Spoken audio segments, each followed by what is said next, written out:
川普在他就任之前丢了第一个引爆弹，就是他说他要拿下格陵兰，这是他兴之所至，随口说说吗？不，因为他在5年前他就已经 PO 了这张图。这一张图是什么？就是说我的川普大楼在一个土地上，这个土地在哪里？这个土地就是格陵兰，也就是他在他第一任当美国总统的时候，他就已经看上了这个土地。为什么格陵兰这么样的重要？我们来看，在美国国防部发布了一个2024年的北极战略。北极战略里面有一个关键的时间点，2030年。2030年整个北极夏季它会完全融冰。当它完全融冰之后，这个北极航道就要确定。北极航道不但确定，而且这边所有的重要的资源全部都可以开采，都可以挖掘，所以这个地方会变成未来的兵家必争之地。甚至俄罗斯曾经讲过，在2030年跟北约国家终须一战，也可以看出来为什么在俄乌战争里面看到了整个北极国家里面的瑞典、芬兰本来是中立国，现在也全部跳出来站在俄罗斯的对面，因为双方终须一战。而这个终须一战不是等到2030年，你现在看到画面，在这几年的时间里面，不管北约的国家或是美国，在北极圈都已经不断的进行演练，都要掌握这里的地形地貌。更重要的是什么？重要的是在这里尘封已久，也就是在冷战之后都已经封存的重要基地，在这1-2年之内，已经一个一个重新开放。好，在这段里面有2位来宾加入讨论，第一位是资深媒体人王瑞德，瑞德你好，大家好。好，第二位是战略专家李明辉，大家好。好，所以我们刚刚讲的是，刚刚川普的不是讲说，我要拿下了格陵兰，他想说你心之所至，你又在胡说八道，搞了半天，他5年前就说我要把川普大楼直接放在格陵兰，而他不是随便讲讲哦，原来格陵兰如此重要，原来北约跟俄罗斯跟中国心里面都有个底，什么底？2030年这里就会融冰，2030年大家要抢这个战略要地，2030年双方终须一战。对，为什么川普一定要买下格陵兰？是他5年前的要离任之前，他就说我要买格陵兰岛。为什么5年之后他又要买？因为这对美国来说的话，未来的战争前沿搞不好会发生在这个地方。战争前沿在这里。为什么这个地方？因为事实上，如果我们换个角度来看的话，这是美国，这是俄罗斯。那中间来说，因为目前为止北极是没有融冰的状态，所以你根本没办法过去。可是美国的报告是，2030年左右，这个地方呢会迎来一个全部都是夏天，冰都完全融化之后呢，俄罗斯就直接面对到加拿大跟美国本土，这个地方是俄罗斯跟美国交战最近的位置。所以呢，你知道为什么美国一定要拿下格陵兰？因为格陵兰就是在这个地方的战略要冲，而且北约国家为什么现在为止都要加入北约？因为他们知道未来俄罗斯在这个地方会更加强大，而且俄罗斯是跟中国联合起来要在这个北极圈占一个角落的，所以这边变成是战争前沿。你看这张图就知道。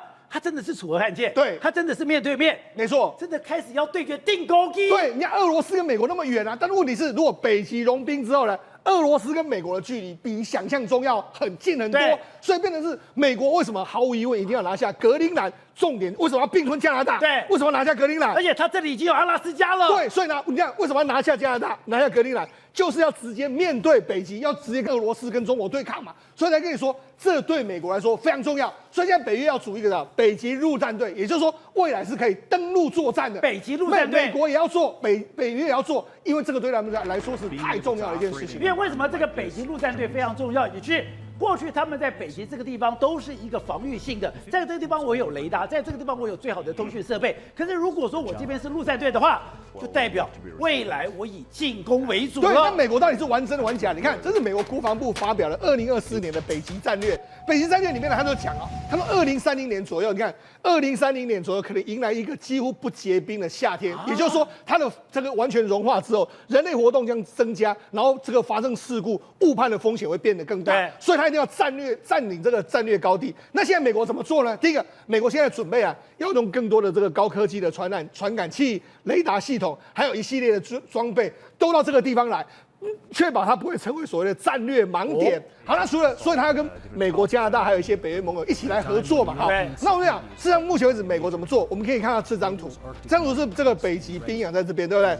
美国目前为止，中央司令部它的这个范围是在这边的，也就是说透过这里归中央司令部管，它透过阿拉斯加，还有透过跟加拿大合作等等，它取得这样子一个管理。好，那问题是没有过半。你看俄罗斯在这边，另外一边俄罗斯掌管这么多。所以呢，为了我怎么打破这个所谓均衡状态，我要拿下格陵兰，把格陵兰拿下之后，我美国就可以掌握一半，对，这一半都是我美国所有，所以这个就是对美国为什么拿下格陵兰，这个对他来讲是非常重要。我给你拿下了半个北冰洋，跟半个这个北极圈，然后跟你俄罗斯对抗的一个局面。而且他们讲说，在2030年的时候，这个地方刚刚讲，我不是只有雷达，我不是只有通讯设备，不是只有传感器，对，我这个地方要250架以上的战斗机，我要部署在这个地方。对，所以为什么目前为止我们可以看到这个北约很多国家 F-35都到这个地方来，原因就是美国认定之后呢，在2030年左右，可能美俄之间会因为北冰洋呢出现一个双方剑拔弩张的这个局面。好，所以我们刚才讲的，在这个地方他们已经开始进行了2栖突击的一个训练。对，这个地方会有一个北极陆战队，而且这个北极陆战队不是空中楼阁想想而已，他们已经开始在组织、开始在训练，而且是什么？是芬兰、瑞典都有加入了。对，没错。我们事实上这是这样，北约在举行一个叫做坚定捍卫者24的这个演习。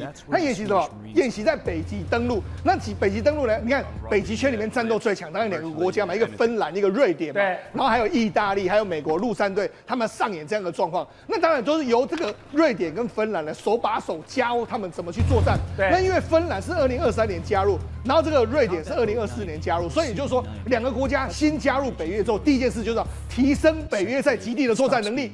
所以你看他们就要做什么？你看这个快艇，他们在北极圈里面登陆，风雪之中前进。登陆你看用雪橇。所以我就懂了一点是，当时我一直很困惑一点是，你明明是俄乌战争，俄乌战争的关系，你就看到了芬兰跟瑞典都要加入北约，我要加到这个俄罗斯的对立面。那你要加到俄罗斯的对立面，你应该是在俄乌战场上发挥功能啊，没有，他们全部都开始进行北极圈里面的军演。对，搞了半天，他们跟俄罗斯的战场不在俄乌，是在北极圈。这是未来的战场。所以你看他们呢，你看他们装备在这里面来说，当然晚上有时候永夜的时候是没有办法看到，所以要有夜视镜，然后也是用无人机来操作，然后用这个滑雪板在上面行走，所以我用滑雪板。北极也用无人机，走得比较快，然后在雪地行军的这个状况，当然很多都是这个瑞典跟芬兰的这个教他们的。另外，他们还有在上面试用的这个北极圈所适用的这个装甲还有火炮，我们怎么在这个地方呢快速的在这边运转？我们需要怎样作战的时候会遇到怎样的状况？甚至有空中力量的投射，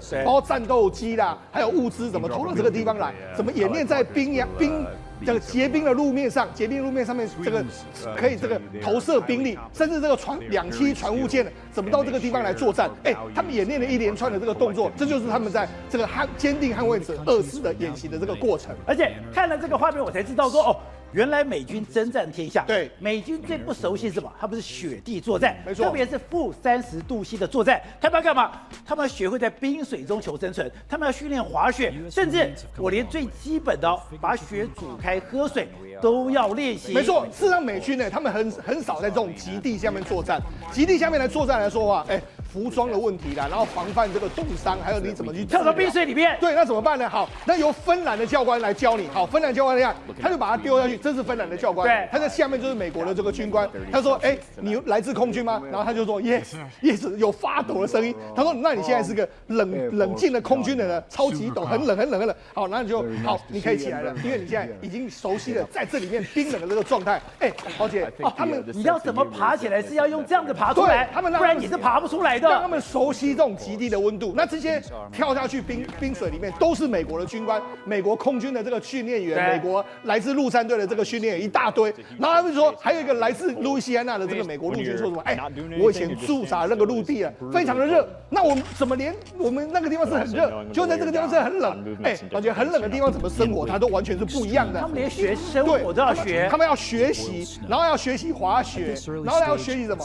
用雪来煮水来喝，就是怎么煮水，怎么把雪煮成水来喝。那我移动的时候，我不是用走的，我是用滑雪的这个状态来移动，所以等于是这个训练完全是跟他们过去陆军的训练完全不一样。你看，每个人都摔着狗吃屎，都还要练习。很多人根本不会滑雪嘛，因为他们以前是住宅在热带的地区，住宅在热的这个地区嘛，他们以前是练跑步，现在是要练滑雪。所以呢，事实上现在这个陆战队，宝姐，这个陆战队就是美国要加强未来他在极地作战的能力，然后透过跟芬兰、瑞典等等合作，因为俄罗斯在极地作战能力一定是非常强。全世界在极地唯一可以打败俄罗斯的只有芬兰，没错。而且刚刚讲的芬兰，而且是以少胜多。刚刚讲，所以芬兰才是全世界最会极地作战，没错最懂得冰雪掩护，甚至他们的步枪射击是全世界最厉害的。他们在二战期间曾经让俄罗斯、让前苏联这个遭受到重大打击嘛，所以他一定要拉芬兰进来的用意就在这个地方。好，那我为什么说美国要非常重视极圈这个地方？宝姐，那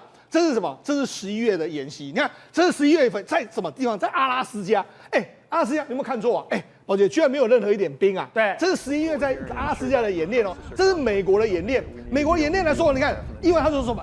明明是11月，那现在已经进入这个融冰了，绿地完全一片的这个状况。11月当时这个阿拉斯加的温度大概是零上1.1度到6度左右，所以你看，连这个地方都已经没有雪了。对。那你看，在几年之后，当然北冰洋会没有冰嘛，所以就说为什么这个北冰洋会变成是大家争吵的这个重点？你看，目前为止，美国联合什么？美国当然，美国有阿拉斯加，然后美国想要拿下加拿大，那这个目前为止跟冰兰合作、跟挪威合作、跟瑞典合作、跟芬兰合作，你有没有注意到有一个非常重要的点？格陵兰，就格陵兰嘛，所以为什么美国一定要拿下格陵兰？因为这是个非常重要的位置，所以我才说。这个川普绝对不是随便说，因为如果就美国的国防安全、太空的战略，各式各样的方面，北冰洋的争夺战里面来说，这个格陵兰绝对是重中之重。因为我们看到2024的美国国防战略里面特别提到说，北冰洋的整个融冰速度跟气温上升的速度是比地球平均多3倍以上，没错，是3倍以上，所以它的融冰非常快速。现在刚刚讲到11月。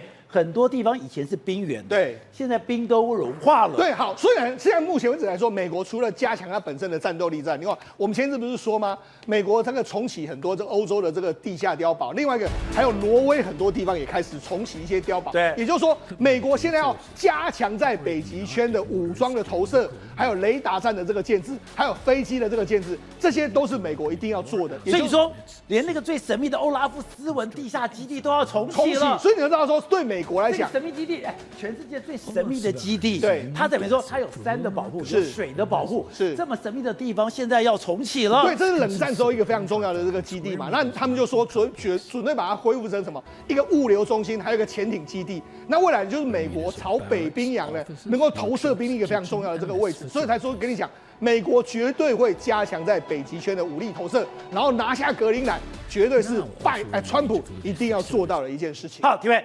这些川普不是讲说我要拿下格陵兰，又是口气，又是个放狂语。结果原来他在5年前就说我要拿下了格陵兰，不管用买的或者武力征服的我都要。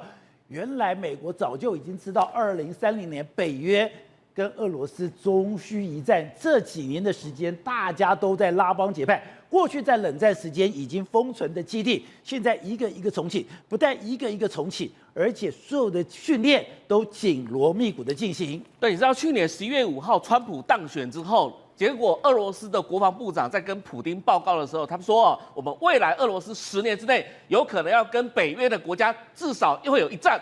那你想想看一件事情，不是俄乌战场，俄乌战场之外，在北极圈终须一战，是在北极圈终须一战。那你想想看一件事情，我们知道说俄罗斯有几大舰队，黑海舰队大概在这一次俄乌战中被干掉差不多了。对，但是其实俄罗斯最强的不是黑海舰队哦，它最强的是什么？是波罗的海舰队跟北方舰队，这2个舰队才是最强的。那什么意思呢？你看西伯利亚的这个海岸线多么长。那现在在北极圈当中来讲的话，目前俄罗斯现在已经是有6个军事基地。那现在这6个军事基地呢，接下来他们今年要做一件事情，什么事情呢？重新开启50个以前前苏联的时候的军事基地，全面开启50个哦，全面开启。对，从6个要开到50个，那什么意思呢？看到美国现在讲的2024年的北极战略来讲的话，就知道意思了。美国也在做准备了，什么意思呢？美国现在目前是9个军事基地。目前有2万多的兵员在那边，但是现在来讲的话，川普也是认为是不够，所以他为什么一定要把格陵兰拿过来？格陵兰拿过来之后，他才能够大肆的建设美国军事基地，而且能够驻扎美军在这上面嘛。你说我就算想派部队过去，我也没有空间。是啊，那你还要跟丹麦谈啊？开玩笑，我很多军事机密也不会让丹麦知道，我怎么可能跟丹麦来谈呢？所以干脆直接把它拿过来，由美国直接来主导。所以现在其实川普要面对的是什么？他今天在北极圈当中要面对到的是俄罗斯未来有可能对北约国家的挑衅啊。那我们话说回来，其实这几年来讲的话，他们都在玩一个游戏，什么游戏呢？潜水艇怎么从北极圈里面当中的这个层层厚的那个冰层当中能够破冰而出。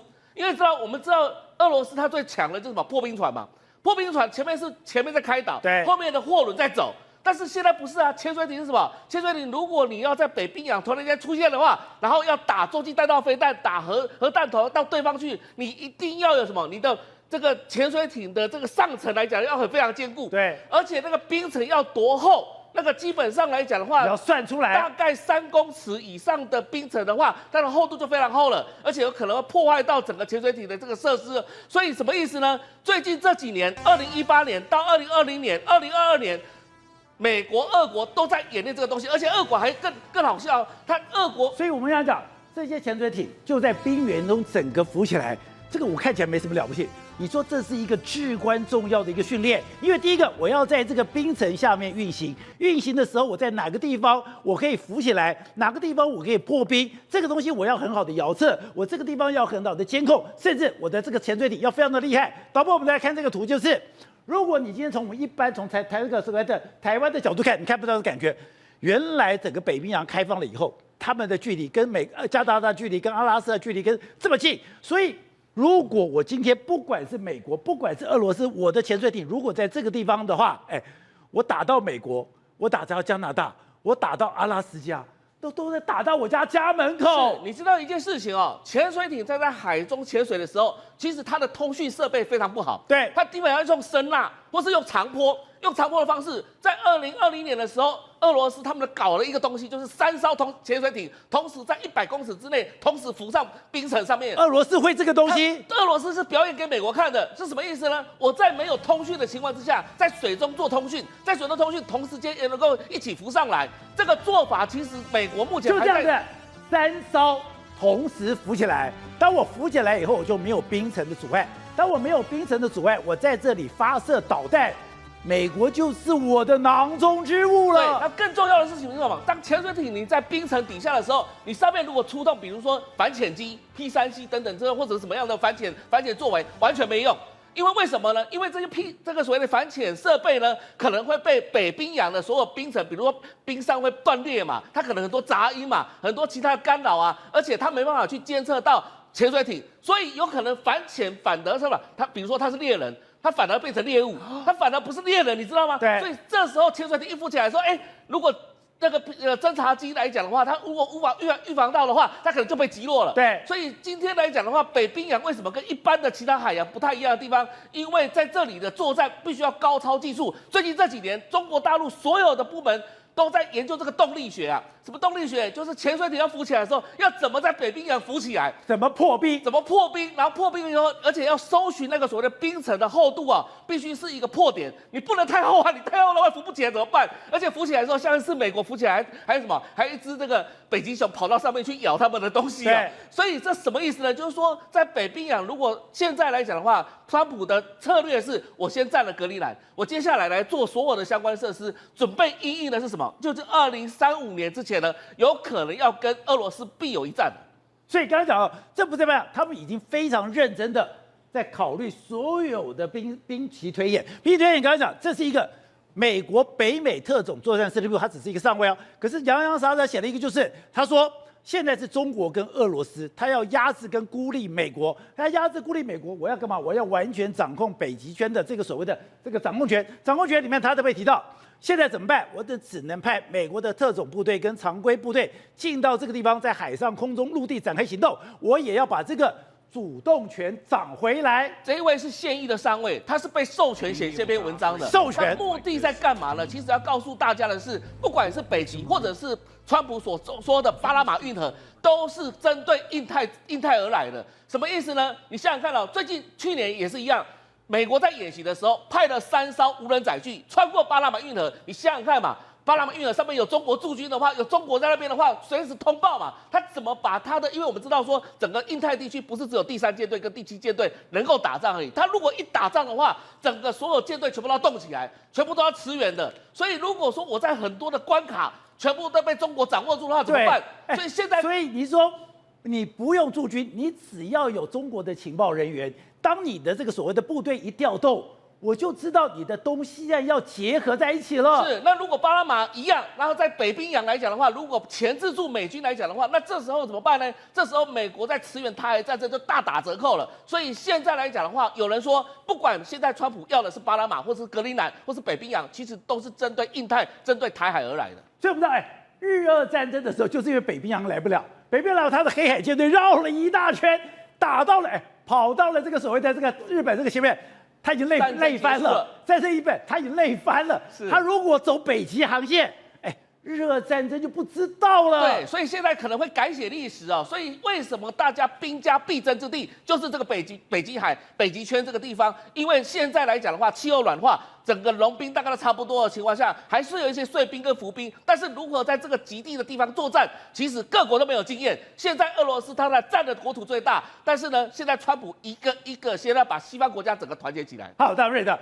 当然，北极我们以前讲，2030年会迎来一个完全没有冰的夏天。没有冰的夏天，这不就变成一个非常好的航道？它不但是航道，是一个交通要冲，而且它是一个最重要的战略要地。所以刚刚讲的，大家现在这个地方，你都很难想象，这个地方现在居然是全世界军事演练最密集的地方。没有错。那么世界上大家都以为台湾海峡现在好像剑拔弩张啊，好像非常紧张啊。其实现在在争夺的要点根本不在台湾海峡，在哪里？在北极圈。为什么这样讲呢？很简单啊。那么宝洁还记不记得全世界最强大的狙击手是哪一个国家？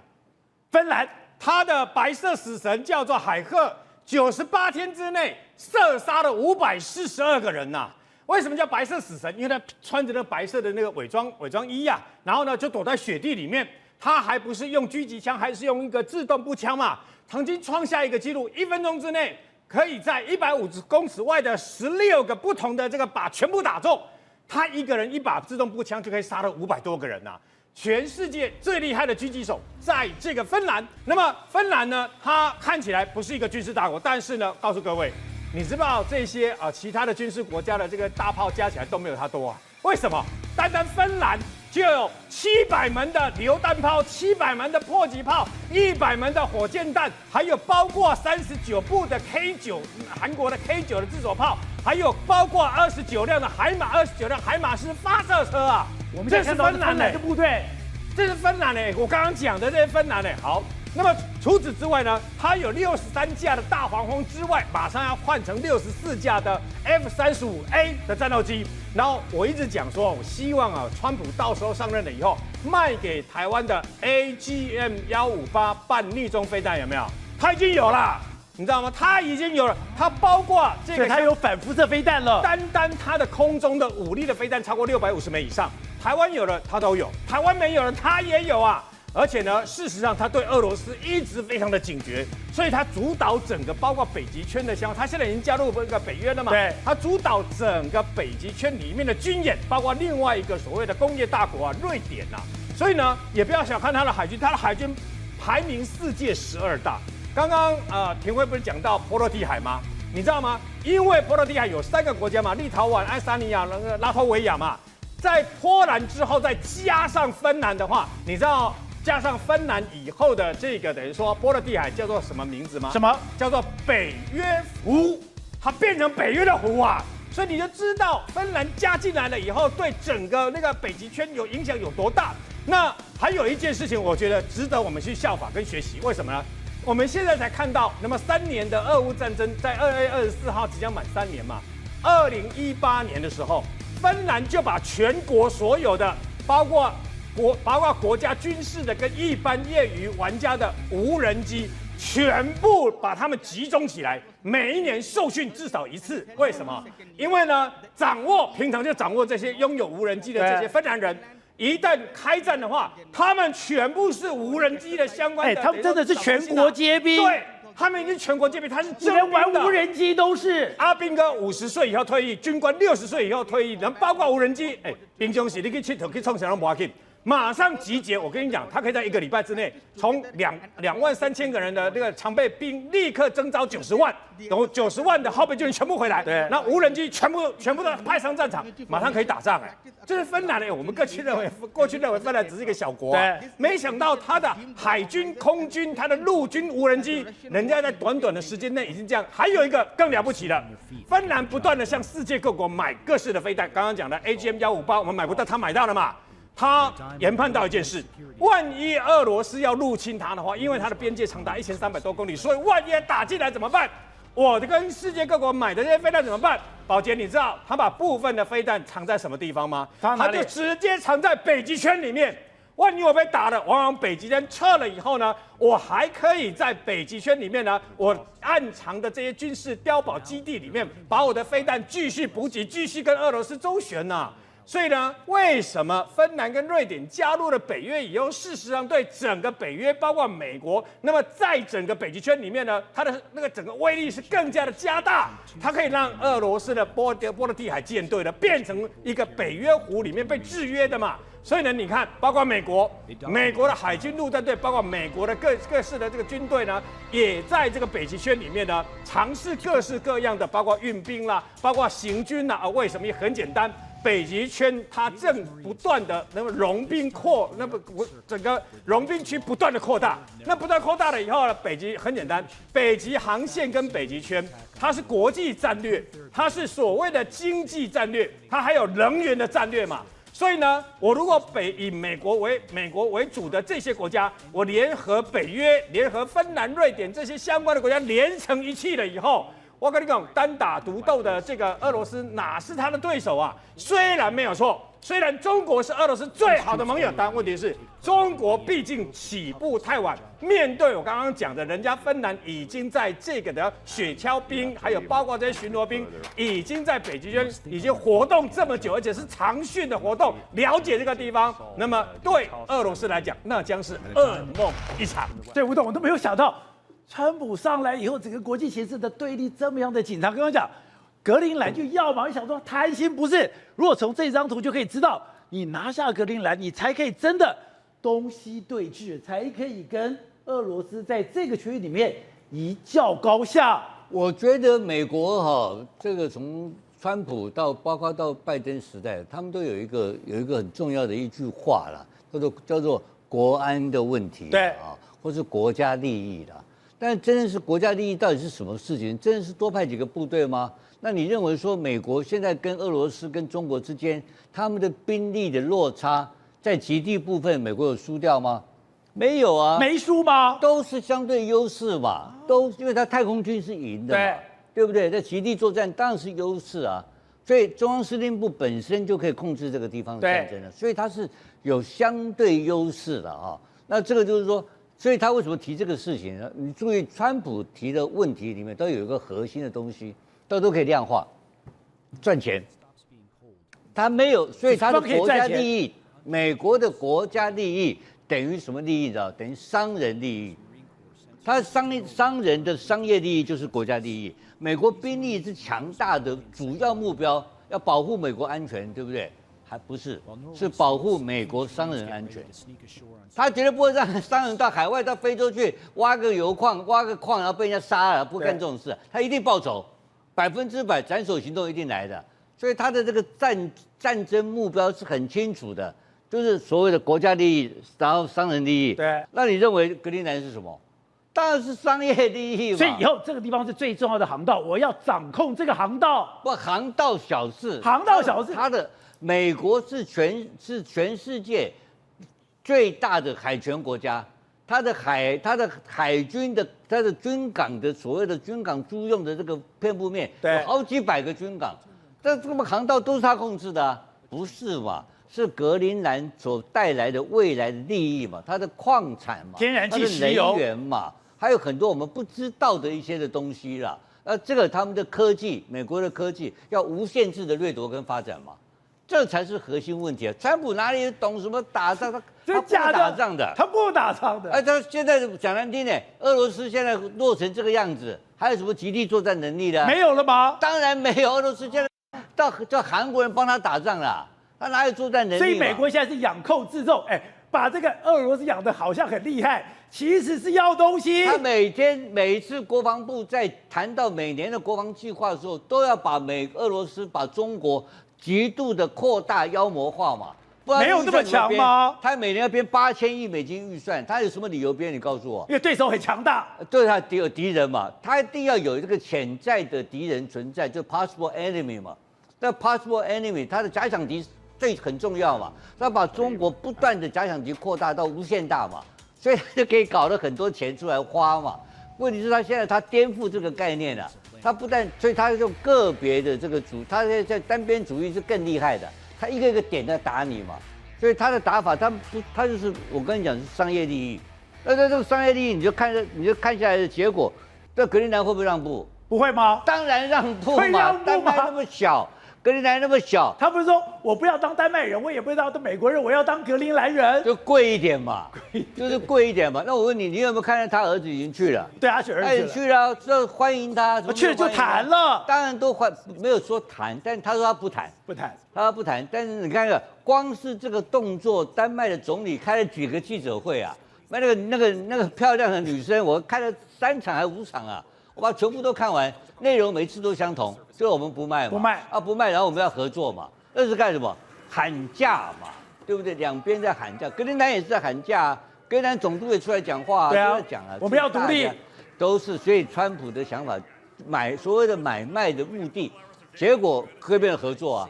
对不对？合作的目的是干什么？所以说，就像讲的，没有卖不掉的商品，只有卖不掉的价钱。对，他就是给你弄个70年租约，可不可以？给你个50年租约，可不可以？他军事基地，他的那边就5万多个人而已啊，他太容易解决这个问题，所以他主要问题还是那边蕴藏着大量的未来的资源，这个是太重要的东西了。所以他完全是为了商业，他不是要打仗。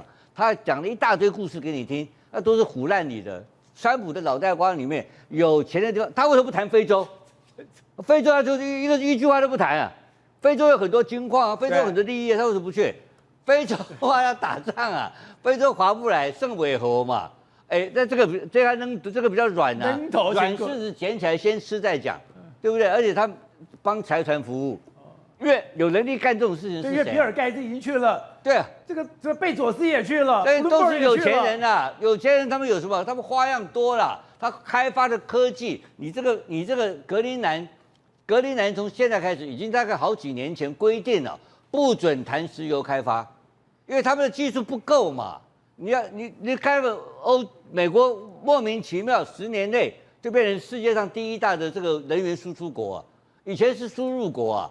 还讲什么？以前到处要要介入中东战争，你现在去不去了？现在不去了，不去中东，以色列去打了嘛？因为他现在石油变输出国，就是为什么一个科技改变嘛，就页岩油改变嘛。那这个也是一样啊，它是用科技的力量创造经济的奇迹，然后改变整个敌我态势。它完全是科技主导的，这个国家的概念跟别的国家不一样。他做地球王，做这个整个的安排，这个所谓的地球的所谓国际的游戏规则，是根据他的国力跟科技做基础在发展。好，廷尉，另外一个就是讲的，之前在美国新浪网有一个帖子叫"别让富士康跑了"，现在这个"别让富士康跑了"居然变成了北京的政策，北京真的要求富士康，你的人、你的资源、你的器具不可以到了印度。可是你说这反而证明了一件事情，印度已经威胁到了中国。印度的崛起，或者它作为一个制造中心，是已经威胁到中国，所以中国才会这样做。现在中国大陆有一种，所以印度真的起来了。对，不只是印度起来的问题，我觉得现在对台商来讲的话，可能要跑也跑不掉了，因为中国大陆它开始会下禁令啊，就让整个在中国大陆的台商，或者是说所谓的外国企业啊，你不能给我出去了。那什么意思呢？因为它会动摇到它的根本了。动摇根本。对，如果跑到印度去来讲的话，你知道印度在中国的眼中是什么？你跟我一样是有14亿人口的规模经济啊，所以全世界最怕的就是这一种，因为你这种规模经济如果你如果那个整个薪水起来了，你的赚钱起来了之后，那这时候你的消费能力就增加了，就变市场了，对，就变一个市场了，所以你可以支撑一个市场。所以为什么说全世界中国不怕？为什么？因为他只怕一个国家，那就是印度。那而且印度也可以搞东搞西的啊，也不知道什么事情会发生。所以今天啊，为什么不要让这些企业，特别是鸿海、富士康他们到这个印度去让他们增加他们的这个整个国家的这个经济实力啊？这其实是有原因的，而且更重要的是什么？如果说你真的要谈的话，那你这个印度你鸿海过去来讲的话，你要做苹果供应链或者是什么样的供应链？这时候你还是要回到中国大陆去做啊，所以才在逼着这些人回到中国大陆啊，跟美国这个挂起钩来啊。现在美国要跟他断链了，是要跑到东南亚、跑到印度去了。结果现在中国来讲的话，就告诉你说，你不要给我走，你就还是维持跟美国之间的供应链。